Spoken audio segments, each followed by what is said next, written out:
For today's video, I wanted to talk about what I would do if I had to start Lolita fashion all over again. So imagine this scenario. You, as a seasoned Lolita, have lost all of your Lolita wardrobe in a single night. To me, that is a nightmare that I do not wish to live, and I would be so devastated if I lost all my Lolita.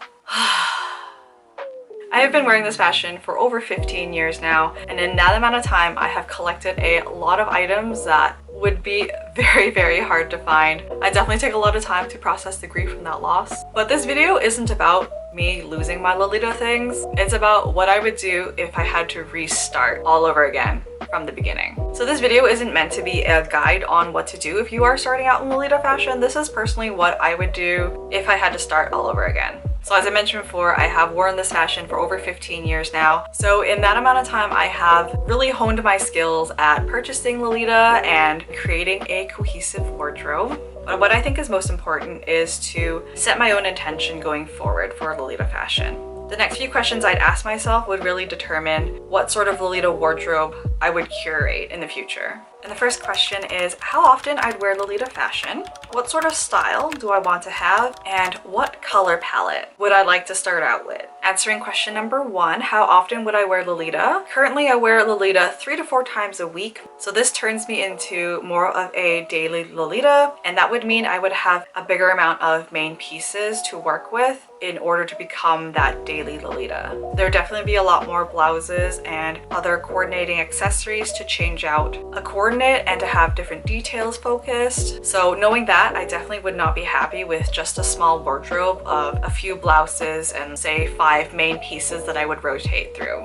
For the second question, I am definitely a classic sweet Lolita. However, I definitely lean a lot more classic than I do sweet. When I do wear sweet Lolita, it isn't necessarily the OTT type. It is very simplified and muted as much as sweet can be, and it is quite basic, which really allows the sweet prints to really speak for themselves. Going on to the third question, the color palette, I'd definitely be looking at keeping the basic colors of white and black, and then my other colors that I would focus on are blue or navy, because my favorite color is blue.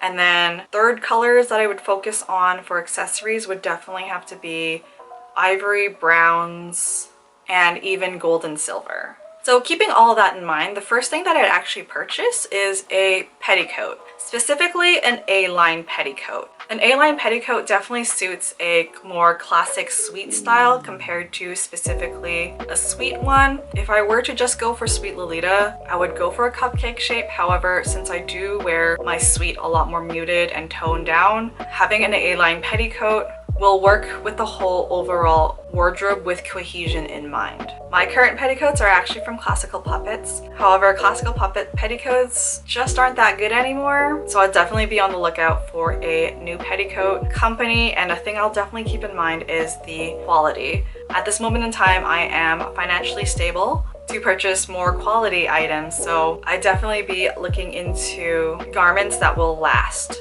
and stand the test of time. After receiving a petticoat, the next step would be to purchase a main piece, and for my first main piece, I definitely purchased an OP. And the reason why I'm purchasing a OP over a classic blouse in JSK is that it's just one piece and I can instantly coordinate it right away compared to the GSK blouse combination. With that in mind, I would then focus on purchasing different accessories and to collect enough accessories so that I could create at least 5 different coordinates. And then from there, I definitely start purchasing blouses and then JSKs that would suit the color palette that I'd chosen. So with repurchasing everything, I'd do my best to purchase everything secondhand if possible, just because it's cheaper and it'll reduce less waste, so to speak, compared to purchasing brand new. And then once I built up a cohesive wardrobe that I'm happy with, I would definitely begin my search for usakumiyas and all the novelty pieces that I miss. Little things such as my little usakumiya and kumakumiya hand puppets, to my Baby the Starshine Bright tin, and other novelty pieces. I'd definitely be focusing my search on Baby the Starshine Bright items, since Baby the Starshine Bright is my favorite brand. So I hope you guys enjoyed this video. Let me know what you would do if you had to start all over again in Lolita fashion. Thanks so much for watching today's video, and I will see you guys in the next one. Bye!